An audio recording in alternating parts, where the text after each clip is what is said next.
بہت شکریہ جی. میں اپنی گفتگو کا آغاز جو ہے وہ ان صحافیوں کو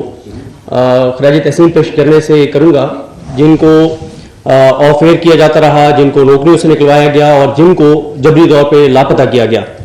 اور دیکھیں, یہ جو آج کی قومی کانفرنس ہے, میرا خیال ہے کہ یہ وہ پلیٹ فارم ہے جس طرح سے اسد اللہ خان صاحب نے کہا کہ سیاستدانوں کو بھی سچ بولنا چاہیے اور صحافیوں کو بھی سچ بولنا چاہیے, ہمارے جیسے جو رپورٹر ہیں ان کو بھی سچ بولنا چاہیے. اور میرا خیال یہ وہ پلیٹ فارم ہے جہاں سے ہم سب کو اپنے اپنے حصے کا کم از کم جو ہم نے غلطیاں کی ہیں ان کا اعتراف بھی کرنا چاہیے اور معافی بھی مانگنی چاہیے. جیسے اسد اللہ خان صاحب نے کہا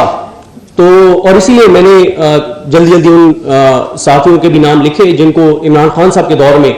آف ایئر کیا گیا یا جبری طور پہ گمشدہ کیا گیا, کیونکہ اب اگر ہمیں کسی چیز کی مذمت کرنی ہے کسی پولیٹیکل پارٹی کو تو اس کو اپنے دور کی چیزوں کی بھی مذمت کرنی ہوگی, اور ہم میں سے اگر کسی نے آج بات کرنی ہے, کسی چیز کی مذمت کرنی ہے یا بات کرنی ہے, تو اسے اپنے ماضی کے بارے میں بھی اعتراف کرنا ہوگا. تو یہ بات سچ ہے کہ کم از کم میں اپنی بات کر سکتا ہوں, کسی اور کے بہاف پہ بات نہیں کر سکتا. کم از کم میں یہ کہہ سکتا ہوں کہ میرا وہ زمانہ جاہلیت تھا کہ جب ہم بلوچستان کی جبری گمشدگیوں کو بھی جسٹیفائی کیا کرتے تھے, جب ہم یہ کہا کرتے تھے کہ بلوچستان سے اگر کوئی جبری طور پہ گمشدہ ہوا ہے تو آخر اس نے کچھ تو ایسا کیا ہوگا کہ اس کو اٹھایا گیا ہے, ہمیں کیوں نہیں اٹھایا جاتا. تو اب جب پچھلے 2-3 سال میں جو کچھ پنجاب کے اندر, اسلام آباد کے اندر ہوا ہے, تو اب ہمیں اس بات کا احساس ہوا, ادراک ہوا اور افسوس ہوتا ہے, شرمندگی ہوتی ہے کہ ماضی میں کس طرح سے ہم جبری گمشدگیوں کو جو ہے وہ جسٹیفائی کرتے رہے ہیں. شروع کے اسپیکرز میں سے جب میں ابھی یہاں نہیں پہنچا تھا تو میں یوٹیوب پہ لائیو دیکھ رہا تھا اس کانفرنس کو, تو ایک اسپیکر نے یہاں پر انہوں نے ایک کریٹیسائز کیا عمران ریاض خان صاحب کو نام لیے بغیر شروع کے اسپیکرز میں سے. تو میں ان کو جواب تو نہیں دوں گا کیونکہ یہاں پہ آج جو کانفرنس ہے قومی کانفرنس ہے اور یہ پرسنل سکور سیٹل کرنے کی کانفرنس نہیں ہے. لیکن یہ بھی ہم نے دیکھا کہ عمران ریاض خان صاحب نے فیملی کے ساتھ گئے, جب مہرنگ بلوچ کا یہاں پر دھرنا چل رہا تھا تو انہوں نے فیملی کے ساتھ گئے اور مہرنگ بلوچ سے معافی مانگی کہ ہم ماضی میں جبری گمشدگیوں کو جسٹیفائی کرتے رہے ہیں, اور ہم جو بات میں نے کہا کہ ہم کہتے تھے کہ آخر انہوں نے کچھ تو ایسا کیا ہوگا کہ جس وجہ سے ان کو اٹھایا گیا ہے. باقی جو فیک نیوز کی بات ہے, بلکہ میں پہلے جلدی ان کے نام لے دیتا ہوں جن کو آف ایئر کیا گیا. سوری اگر کسی کا نام میں مس کر رہا ہوں, جس طرح سے عمران خان صاحب کے دور میں. اور دیکھیں میں آپ کو ایک چیز بتاؤں, جب ہم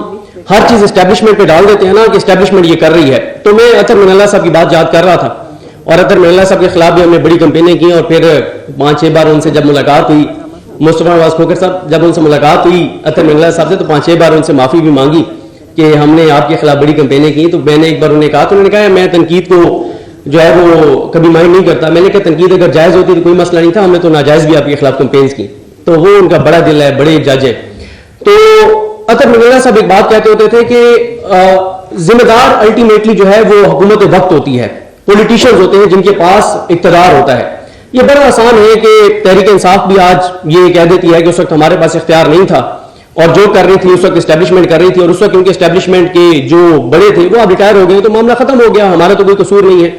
آج مسلم لیگ نون یہ کہتی ہے, اور آف کیمرہ جب آپ ان سے ملتے ہیں, جب وہ آف دا ریکارڈ بات کرتے ہیں, جب وہ بند کمرے میں بیٹھے ہوتے ہیں, تو وہ کہتے ہیں ہم تو کچھ نہیں کر رہے, جو کر رہے ہیں وہ انٹیلیجنس ایجنسیز کر رہی ہیں یا اسٹیبلشمنٹ کر رہی ہے. تو میرا خیال ہے کہ یہ بھی ایک غلط چیز ہے. عمران خان صاحب کے دور میں حامد میر صاحب کو آف ایئر کیا گیا, نصرت جاوید صاحب کو آف ایئر کیا گیا, متی اللہ جان صاحب کو آف ایئر کیا گیا, اور اب میں یہ جو بات کر رہا ہوں ابھی جو پچھلے 2-3 سال میں ہم نے دیکھا, سب سے بڑا تو سانحہ ہوا جب ارشد شریف صاحب کو شہید کیا گیا. اور یہ ایک میسیج تھا کہ اگر آپ پاکستان میں یہ سمجھتے ہیں کہ پاکستان آپ کے لیے محفوظ نہیں ہے اور آپ دنیا میں کہیں بھی جا کے اور آپ بات کر سکتے ہیں, تو آپ کو پاکستان نہیں دنیا کی زمین بھی اب تنگ ہے. آپ دنیا میں کہیں بھی جا کر بات کریں گے تو آپ کو بات نہیں کرنے دی جائے گی. اور ارشد شریف صاحب شہید ہوئے. عمران ریاض خان صاحب جبری طور پہ گمشدہ رہے, ابھی جس طرح سے وہ پاکستان سے باہر گئے وہ پتہ ہی ہے سب کو, اور جو کچھ ان کے ساتھ کیا گیا, پہلے گرفتار ہوئے, پھر جبری طور پہ گمشدہ ہوئے, اور بہت زیادہ ان کو تشدد کا نشانہ بنایا گیا. سمیر رحیم صاحب, اور یہ مقبول جان صاحب, متی اللہ جان صاحب اور اسد طور صاحب ہیں جو عمران خان کے دور میں بھی اٹھائے گئے, اور وہ ابھی پی ڈی ایم اور پی ایم ایل این کے دور میں بھی اٹھائے گئے.